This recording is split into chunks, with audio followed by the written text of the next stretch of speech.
Hey guys, good afternoon. Happy Sunday afternoon. Happy Sunday afternoon. How are you all? How are you? Come on into the scope. Come on into the scope. I pray that you have had a phenomenal day. Hey there, thank you so much for joining.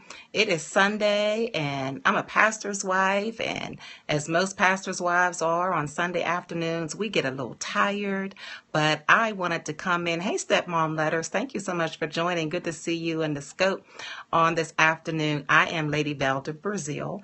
I'm a pastor's wife. I am a first lady of my church. I'm a mom, and I share my pearls of wisdom with other pastors' wives so you can master the joys and challenges of being a ministry wife. That is what I do. And I want to welcome you into the scope on this Sunday afternoon. This is going to be a quick scope, but listen, I had something on my heart because as pastors' wives, we deal with so much, as wives in general, but I'm dealing with pastors' wives in particular, ministry wives, senior pastor's wife, the associate pastor's wife, whatever your position may be. That's really who I am talking about. But I do thank everyone for coming into the scope. But I wanted to deal with some of the issues. And I want to start a series on this, I believe, some of the issues that we as pastors' wives has to deal with. And one of those issues is criticism. That is a biggie. And if you have been in ministry for any time, if you've served alongside your pastor husband for any period of time, you could be a seasoned pastor's wife, or you could be a new pastor's wife. Trust me, you have dealt with, or you will deal with criticism. It will raise its head. And when I mean raise its head, it will raise its ugly head. Now, I say ugly head, but sometimes criticism is needful. Sometimes it's ugly. It just depends on several factors. But if you have dealt with criticism, you know that's an issue that really tugs at your heart, because we don't like to be criticized.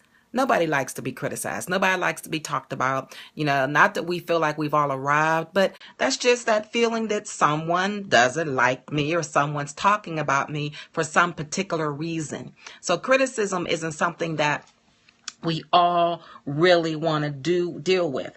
But I have a quote I wanted to share with you, and it says, to the extent to which criticism hurts me depends on how I manage it. I hope you catch that. It says the extent to which. Hey, Sandra A. Jones, number 5, thanks for joining. The quote about criticism says the extent to which criticism hurts me depends on how I deal with it. Oh, yes, criticism is going to come.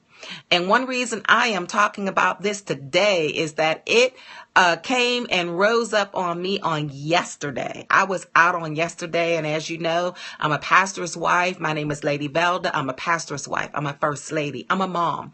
And I share my pearls of wisdom with other pastors' wives to help you deal with and master the joys and challenges of being a wife in ministry. And yesterday, my husband and I were out ministering together. Now, we don't do that often, but we had an opportunity yesterday to minister together.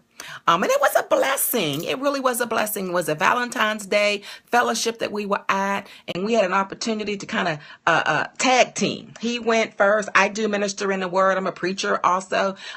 So he went, I went, he went. Hello there. How are you? So we had an opportunity to tag team.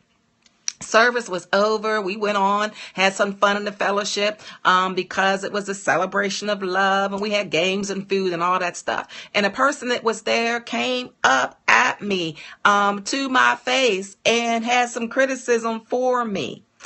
I was a little taken aback. You know how we do. I was a little taken aback. But when I found that quote, the extent to which criticism hurts me depends on how I manage it. It depends on how you manage the criticism. And that is so key. Because, I could have went into my girl mode and just went off, but I didn't. It's all about how you manage the criticism. Because as I said, if you are a pastor's wife, I don't care if you are new or whether you are seasoned and mature as a pastor's wife, you will experience criticism. And I'm teaching from my own experience. How it hurts truly depends on how you deal with it. And one of the things I want to talk about real quick on today is when the criticism, and I say when because it will, when the criticism comes, first thing you need to do, thank you, Lion, 1952, thanks for joining. But when the criticism comes, the first thing you need to do is evaluate the source of the criticism. Evaluate the source. Now, we know there's two types of criticism. There's constructive criticism, where someone is coming and they're criticizing, but they're criticizing you to the extent that they want to help you. And then there is the criticizing that wants to tear you down. Then there's what I would call negative criticism. So there's really two types. It's going to build you up.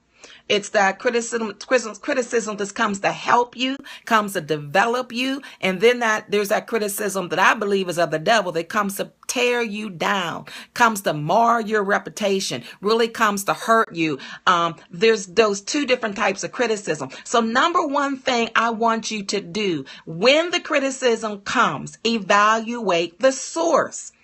Is this a person that's coming to you with criticism? Hey sis, hey Coach Ponder, how you doing? The person is bringing the criticism. Is this a person that's coming to give you some constructive criticism? Is this a person that you look up to? Is this a person that has mentored you? Is this a person who may even be a friend that is really trying to help you? Who is the source? Where is it coming from? That's what you want to do. Evaluate the criticism. But if this criticism is coming from a person, first of all, that you don't really know, that doesn't know you, and comes at you kind of funny with it, then you really have to think twice about it. So be mindful. There's two types of criticism. Who the criticism comes from is key to working through the emotions that you're going to feel. Who it comes from is key. Now, I said earlier on, this criticism raised its head up on me yesterday. And I did. I had to think about, okay, who is the person bringing me this criticism? Was it constructive? Was it negative? Now, this particular criticism that I had to deal with, it was really coming from the negative side. This is a person's kind of giving me what they call the side eye. This is that negative criticism. Good evening. How are you? This is that negative criticism. But in that, even when the criticism came, because I was tag teaming with my husband on yesterday and we were out ministering, and after the service was over, criticism raised its head up on me. So I had to evaluate real quickly the source, why it was coming, and who it was coming from. And when I realized it was coming from a place of negativity, that was something that I just had to kind of step back, kind of had to deal with it from that aspect. And as they say, the water just kind of had to roll off my back. I said, amen. Talked to the sister for a few more moments and went on about my business. I didn't rise up. I didn't get nasty. I didn't go into a whole lot of negativity. I didn't do any of that because I had to first evaluate where it was coming from. And when I knew it was negative, I just quickly got myself out the situation. Now, if this would have came from a person that I highly revered, a person that I knew was kind of in my corner, a person that came to give me some constructive criticism, that's different because I can definitely, and we all need to have someone that we want to give us that constructive criticism. Because we should all be wanting to grow. We should all be wanting to develop. We haven't all arrived yet. We're all pressing towards the mark of the high calling, which is in Christ Jesus. So even in our press, we need people to pour into us, to sow into us, to speak into our lives, to tell us right from wrong. We need to see people to pull our coattails. So that criticism has to come. but how it comes is important. So you got to evaluate the source of the criticism. And then you have to, we're always trying to be Christ-like. Then you have to realize that if Christ can, people say, how have you dealt with people talking about you, people criticizing you and what you wear and what you have on and this, that, and the other thing? Because we as first ladies have to remember that you are in the public eye. There's always people looking at you. There's always people evaluating you at every given moment. But you have to remember that Christ endured criticism.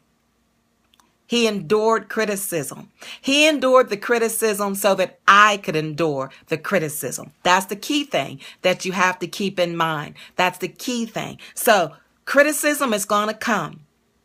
But how you deal with the criticism, how you deal with it, the extent to which the criticism hurts depends on how I manage it.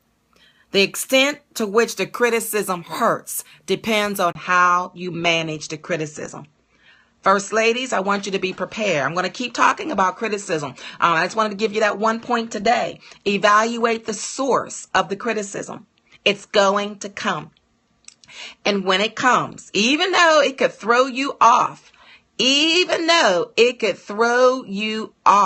at times, you want to make sure that even in that moment, evaluate the source. Who is bringing you this criticism? Where it's coming from. So I want you to keep that in mind. Going to keep talking about this throughout this week, issues that we as first ladies, as pastors' wives, have to deal with. And tomorrow I'm coming back, dealing again with criticism. We're going to stay here. Hey, this is your first day on Periscope. I believe it's Denise. Thank you. Welcome for joining into the scope. But we're going to keep dealing with this issue of criticism because I think it's important. And if this has been helpful to you as a pastor's wife, and if you want more of this coaching, and more of this, because it's going to come, I need you just to get on my calendar. We can do a discovery call to see if you can benefit. And I'm sure you can, but benefit from someone coaching you. I have 30 years of being married. And I have been 20 years. This is our 20th anniversary as being pastors. I have 20 years of being a wife in ministry. I have many pearls of wisdom that I can share with training and coaching other pastors' wives, how to deal with and manage the challenges in ministry. So if you believe, and I know you do believe it, can benefit from a discovery call with me, that link is in my profile. It's also in the title of today's scope. It's bit.ly/lady call. LADYCALL. I want you to go there, get on my calendar. I have a few hours throughout the week where we could get together for a 15-minute discovery call, just so I can see where you are and the level of coaching and the level of mentoring that you need to receive. So again, who am I? Because some of you may not know who I am. I am Lady Valda. I am a pastor's wife of 20 years. I am a mom. I am the first lady of our church, and I share my pearls of wisdom with other pastors' wives so that you can deal with the joys and the challenges of being a wife in ministry. How do you deal with criticism? How do you deal with the issues that we will have as pastors' wives? One of the issues we dealt with today was criticism. And the number one thing that we talked about was, first, you have to evaluate the source of the criticism. Evaluate the source. Is it constructive criticism, or is it coming from the negative? Is it coming from the negative? So you have to keep that in mind. So I'm going to jump off. I just wanted to come on today. I know most pastors' wives are busy on Sundays. We've had service already today and, dinner and family time. And that's wonderful because I'm about to go now and have a little bit more family time and then get some rest myself. So thank you for coming on into the scope. I hope just that one suggestion will help you deal with criticism. Evaluate the source. Where is it coming from? And I'll be back on tomorrow to give you point number 2 of how to deal with criticism. So listen, you have a phenomenal day. Have a blessed day, and I will see you on tomorrow.